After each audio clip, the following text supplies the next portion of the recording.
Hello price Lord brothers and sisters, கர்த்தருக்கு ஸ்தோத்திரம். இந்த நாளின் தேவ வார்த்தையை உங்களோடு பகிர்ந்து கொள்வதற்காக நான் மகிழ்ச்சி அடைகிறேன்.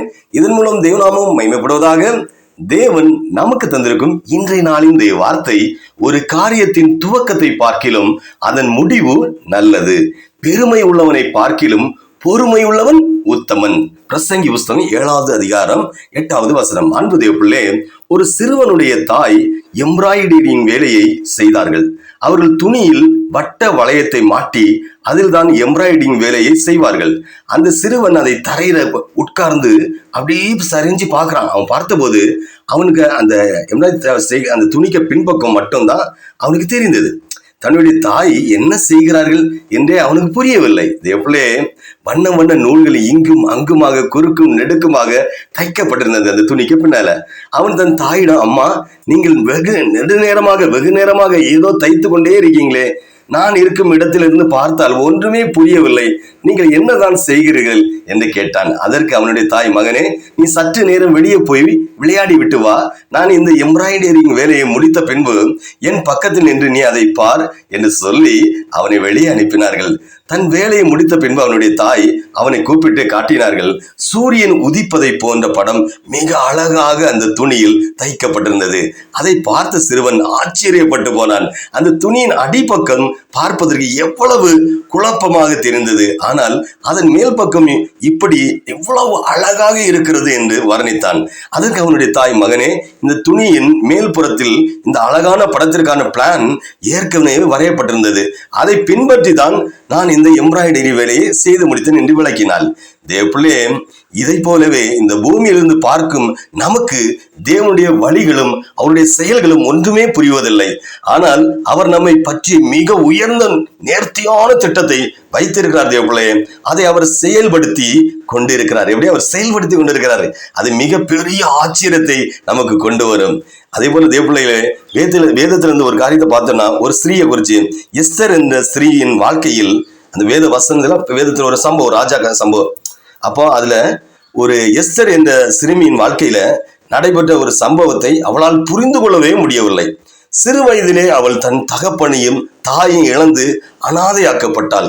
பின்னர் அடிமையாக பாபிலோன் என்கிற நாட்டுக்கு கொண்டு போகப்பட்டாள். ஏன் தெரியுமா? ஏன் அவளை யோசிக்கிறாள், ஏன் என்னுடைய வாழ்க்கையில் இதெல்லாம் நடைபெறுகிறது என்று அவளுக்கு விளங்கி கொள்ளவே முடியவில்லை. ஆனால் கிருபையுள்ள தேவன், இரக்கமுள்ள தேவன், ஆறுதலின் தேவன், தேற்றுகிற தேவனாகிய ஆண்டவராய் இயேசு கிறிஸ்து அவள் வாழ்க்கையில் தாம் வைத்திருக்கும் மிகப்பெரிய திட்டத்தை நிறைவேற்றவே அவ்வாறு எப்படி வழி நடத்தினார். தேவப்பிள்ளையே, அவர் எதுக்கு வழி நடத்தினார் தெரியுமா?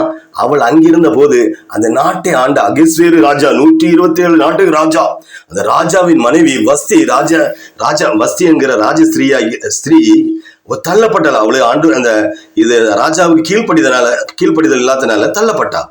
அவளுக்கு பதிலாக தேவன் எஸ்தருக்கு அந்த ஸ்தானத்தை கொடுத்தார். அவள் கற்பனை செய்து பார்க்க கூட முடியாத உயர்வு அது. அல்லேலூயா. பின்பு அவளை வளர்த்த மெர்தெக்காய் என்கிற அந்த மனுஷனுக்கு உயர்வு வந்தது. கடைசியில் அவளுக்கு ஜனமாகிய யூதர்களுக்கு வரவிருந்த தீமையிலிருந்து அவர்களை பாதுகாக்கவே தேவன் தங்களுக்கு இந்த உயர்வை தந்தார் என்று அவர்கள் விளங்கி கொண்டார்கள். தேவ பிள்ளைகளே, இது எஸ்தர் புஸ்தகம் நீங்க முழுசும் வாசிதான் எல்லாம் தெரியும். தேவப்பிள்ளை, இப்பொழுது உங்கள் வாழ்க்கையில் நடைபெறும் காரியங்களை நீங்கள் விளங்கி கொள்ள முடியாமல் இருக்கலாம். ஏன் இந்த தனிமை, ஏன் இந்த புறக்கணிப்பு, ஏன் இந்த இழப்பு, ஏன் இந்த அவமானம், ஏன் இந்த நஷ்டம், ஏன் இந்த கடன் நெருக்கடிகள், ஏன் இந்த கஷ்டம், கண்ணீர், எந்த தவறு செய்யாத எனக்கு ஏன் இந்த வியாதின் நோயின் தாக்கம் என்று பல கேள்விகளை நீங்கள் உங்கள் மனதில் கேட்டுக்கொண்டிருக்கலாம். அல்லேலூயா. தேவப்பிள்ளை, பின் நாட்களில் உங்களுக்கு நன்மை செய்யும்படிக்கும் தேவன் இதை உங்கள் வாழ்வில் இப்பொழுது அனுமதித்திருக்கிறார். பொறுத்திருந்து பாருங்க தேவப்பிள்ளை. தேவனுடைய செயல் முடிவு வரும்போது, எப்படி தேவனுடைய செயல் முடிவு வரும்போது நீங்கள் சந்தோஷத்தில் திகைத்து போவீங்க. காரியத்தின் துவக்கத்தை பார்க்கிலும் அதன் முடிவு நல்லது. தேவப்பிள்ளை, இனி தேவ சமூகத்தில் ஜெபம் பண்ணுவோமா? ஜெபம்.